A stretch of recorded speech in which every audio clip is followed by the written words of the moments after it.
If you're wondering why I'm still talking and not inviting the next panelist, is because the stage is being rebuilt. However, I can talk a bit about the next presentation. It's going to be about mining, and I really enjoyed what this person wrote recently on Twitter.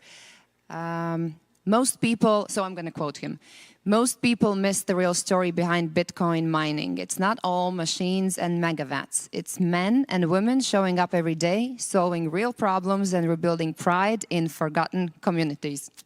Beautiful. I think with this, I will invite Kent Halliburton on the stage. He's the CEO and co-founder of SAS Mining, and he's going to talk about, or at least the name of his conversation is going to be about Bitcoiners must mine. That's a statement. Please. Thank you. Thank you.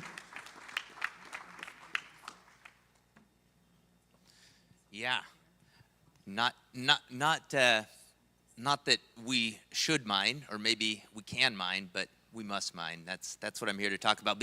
Before I do, I just want to say how grateful I am to be here. It was about 6 years ago. I was living in Portugal. My wife's Portuguese, and so lived there for 6-7 years. And I used to go to this place called the Block and work with this guy. And he'd just come back from the Baltic Honeybadger, and the passion and excitement that I could see from having been here always put a little note in my mind of like, okay, someday I'll get to be here. And it's wild to me that I get to not just be here, but get to talk to people that have inspired me on my journey.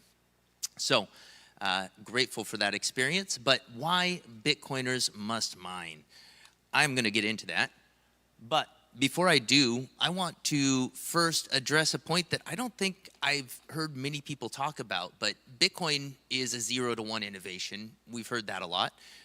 What I haven't heard very much is that it's actually 2 0-to-1 innovations. And the first one, we know and love and appreciate the fact that we can send value anywhere on the planet in an uncensorable way because of the decentralized ledger, the blockchain. The second, though, is when we created the first block, we also created the ability for anybody to participate in money printing, right? We decentralized the money printer. So as long as you obeyed the rules of the Bitcoin network, you could generate and create your own Bitcoin. And that simple fact is actually quite profound.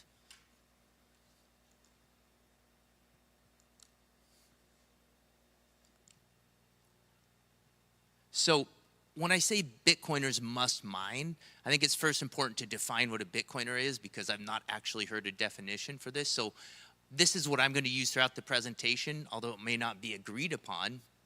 But what I see is Bitcoiners are people that have chosen to save Bitcoin instead of fiat to build a better future. And I think the key distinction there is that word save, because something seems to happen psychologically to people when they start to save in Bitcoin. And that's the point at which they cross the Rubicon and start to see the world differently. And the reason for this, I believe, is because having lived outside the US for about 11 years in 3 different countries and traveled fairly extensively, I've seen that people use savings for the same thing over and over again. And what are these things? The big life events, right? And a lot of this is driven by biological needs and urges, but the first one is just that buffer that allows us to handle situations of emergency, right? And I won't touch much on that because that's just kind of the first step in savings, in my opinion. The bigger ones are actually things like housing, marriages, our retirement, education. All of these events, what they have in common is the fact that they actually help propel us forward in our lives and in our future and help to build out the future generations. And these happen regardless of the cultural civilization. These seem to be fairly common. So savings is fundamental, and hard savings gives us something truly important to stand on. So I try to think of the moment in time when I was saving dollars, right? Coming from the US, that was the focus. I was saving dollars, and it just felt like instead of having this hard ground to stand on, it felt like I was in a hamster wheel, right? And spinning around, trying to keep up with it all. But having chosen to save in Bitcoin, it feels like I'm standing on this firm foundation, and that firm foundation gives hope. And I think that's super important. You know, hope.com is something Michael Saylor purchased. You hear that word come up a lot in Bitcoin, and it's because it orients us towards the future. And there's something really important about being oriented towards the future, and it's because it's extending our time horizons. And when we extend our time horizons, most of us believe that we're more than our five senses, and that aspect of ourselves that's more than our five senses, it's timeless. And so the more we extend our time horizons, the more we align with that aspect of ourselves, and that puts us in our best behavior, I believe, not only as individuals, but also as societies and civilization, right? And so we start to protect the future generations when we think in this way. So there's a prototypical journey that most Bitcoiners go on, and I think most people I talk to have been on this journey, where you buy a few sats on an exchange, you see it go up in value, you buy a little bit more, that was a good thing, and then pretty soon you start thinking, wow, this is maybe too much to keep here, maybe I want to store it myself, so you get a hard wallet, and then maybe after having a hard wallet, you start to feel a little better, and now I'm going to get a node because now I want to be able to transact and not be censored, and then pretty soon you start to think, well, maybe I should get a multi-sig set up so I can be really secure, and then the last stage in the journey, I think, is mining. And arguably, it historically has been the first stage in that journey. What am I talking about? Little known Bitcoin acquisition history. So I rarely hear this point talked about, but if you meet an OG, and an OG I define as somebody from the 2009 through 2012, early 2013 time period, if you meet somebody there, you see that they have a fondness for mining, and it's because you couldn't run Bitcoin at that time without mining. And so that was the primary way that people during that time period acquired their Bitcoin. As something fundamental shifted around 2013, and I personally believe, although I'd love to talk to a Bitcoin historian about this, but I personally believe that it was Coinbase. Coinbase opened up and made it an easy to use user experience for people to buy Bitcoin. And suddenly, the timeline shifted. We had a split. Now most people started to acquire their Bitcoin by buying it instead of mining it. All well and good, but there's been some unintentional consequences. And these unintended consequences are, it's divided buyers and miners. Now, I will ask you, just quick show of hands, how many people are miners here in this room? That's more than I typically see. A few. How many people are buyers? Most of us, right? So you go to any Bitcoin-only conference, and what you'll notice is there's not many miners. If you go to a mining conference, there's not many Bitcoiners. Our community is divided. And I think that that's led to some unintentional buyer amnesia. And what I mean by that is mining has sort of become this odd thing that's kind of left off in the corner, and because it's unknown, it seems like some people in our community sort of almost have a fear of it in an odd way. And this misalignment, because we as a Bitcoin community aren't mining, I would argue is part of the reason why downstream of this, we have more mining centralization. So before going into the mining centralization, I do want to talk for a minute on why this happened, because I think it's fundamental if we want to actually move forward and try to address it. So the first one I've already mentioned, which is convenience. The second one, so these are a little out of order, but the second one I'm going to address is supply and demand. There is a fundamental driver if you want to buy a big amount of Bitcoin to go buy it rather than mine it, because when you mine, it's a bit at a time, right? You're spreading it's like a DCA process, so you can't buy in bulk in the same way. Now, I personally think that the mining community has also let down the buying community, because we've not actually delivered a platform to make it as easy to mine as it is to buy. And the reason for that is just self-interest. People have said, hey, cool, it's better if I mine for myself than try to help others. The picks and shovels hasn't gotten so far in our industry.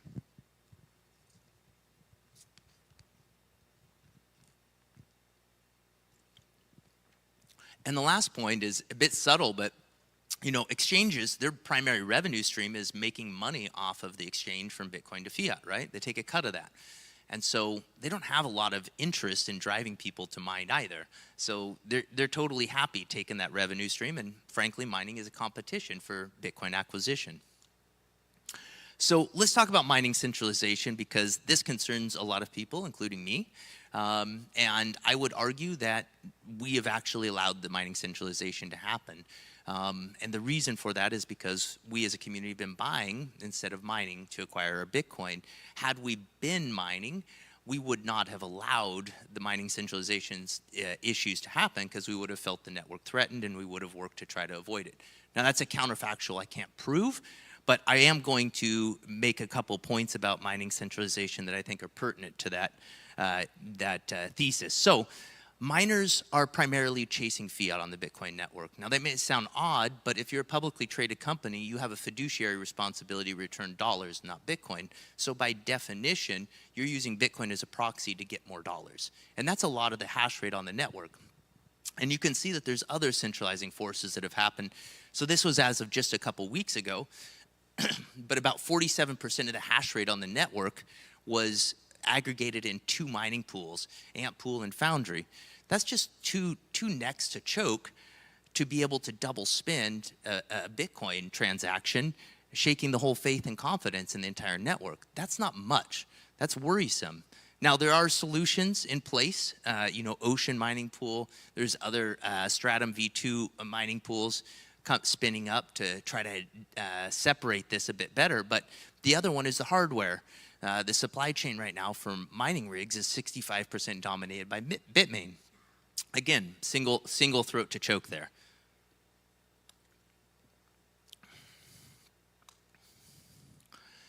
So the solution is we must mine.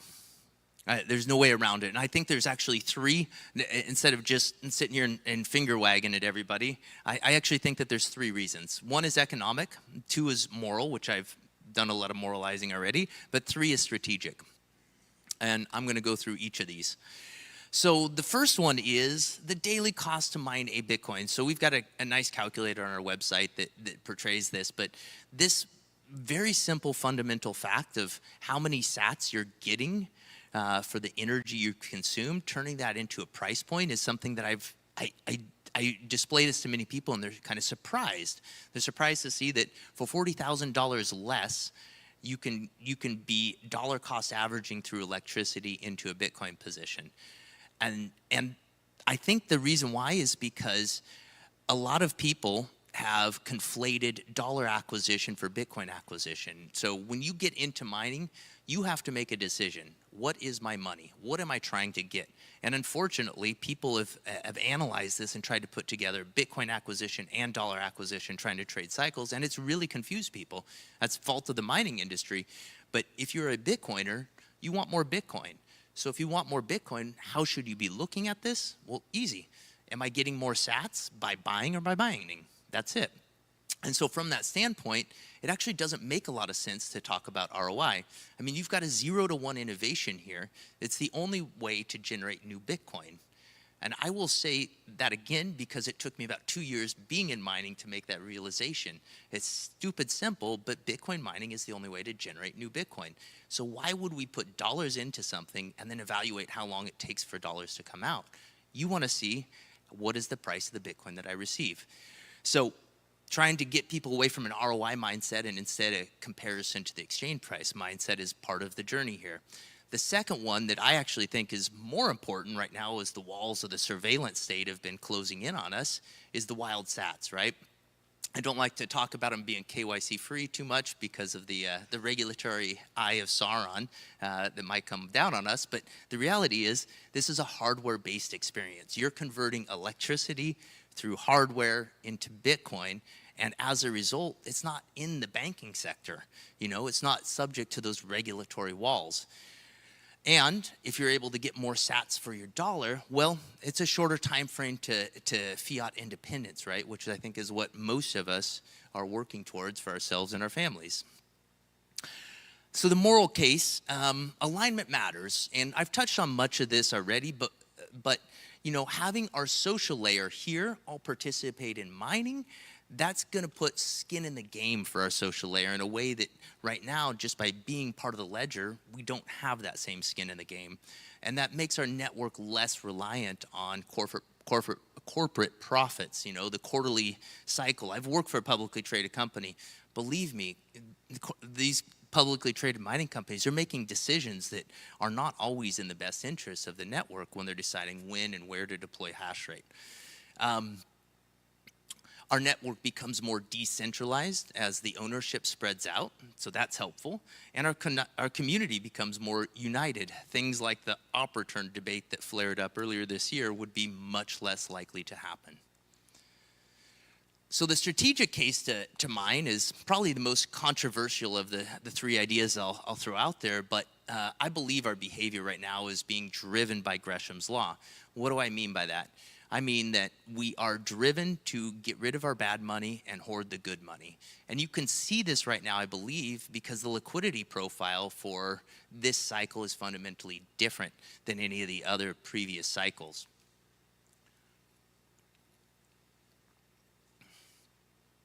Regardless about what the actual number is on exchanges, and the best data I see is about 2.4 million, the balance has been drawing down for the first time this cycle as price has been going up. That's different. And I believe that that's a function of Gresham's law. And if you look at just this isn't Bitcoin's total addressable market, but it's global M2. This is the liquid money that's sloshing around the globe right now. It's 95 trillion. If you tried to price all of the Bitcoin right now and move it through that global M2, is 360,000 times as much, right? So it would be trivial for all that Bitcoin to disappear, be locked up, turned into collateral for loans.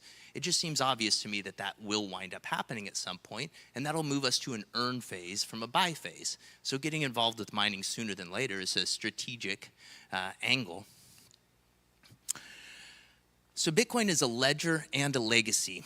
I love this picture. And at some point in my life, I'll probably make a trip to go see this particular cathedral. But I love this picture not because of the cathedral itself. This is the Milan Cathedral, but because of how much time it took to build it. This cathedral took 589 years to build. And I cannot imagine any project that humanity would set out on today with the time frame of 589 years to completion. Here's the thing, though. That's the time frame of our project, Bitcoin. If we don't have that mindset, if we don't align with that sort of a time horizon, we're not going to be successful. We're not going to be successful in separating money from state. And we're not going to be successful in securing the next generations. So I see this as not just a strategy to mine, but fundamental responsibility. So how you mine honestly doesn't really matter to me. I just want to see more of us doing it for all of the reasons that I've listed. Whether you're going to go get a BitAxe, a hash rate heater in your home, whether your buddy down the street is hosting a few mining rigs and you want to throw in with them. But what we've created at SAS Mining is mining as a service. And it's a fundamentally different approach, and it's fundamentally different because when I came into this industry, coming from a rooftop solar industry, we're building hundreds of rooftop solar systems all over the US each month, and I realized that nobody had come in and optimized for the one thing that you have to optimize for if you're gonna deliver mining, which is trust. There's no way for me to have possession of somebody else's equipment without that being a trust-based relationship. There isn't.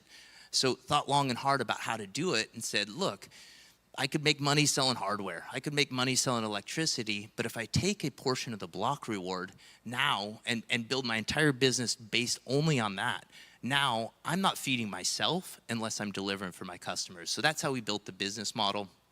And we do that, so no markups on electricity or hardware, carbon-free power in all the locations we are, Paraguay, Norway, the US, and I actually fly to Ethiopia in 2 days to go check out our next opportunity.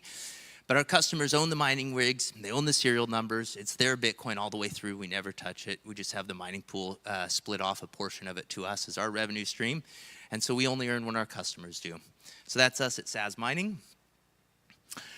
And Bitcoin is hope. Jeff Booth's book, The Price of Tomorrow, was probably the most important thing to move me from a rooftop solar career into Bitcoin mining, having that energy background. But, there's a sort of an old saying from the 60s that we're riffing off of here, but, plug in, turn on, and stack yourself out of the fiat system. Thanks so much.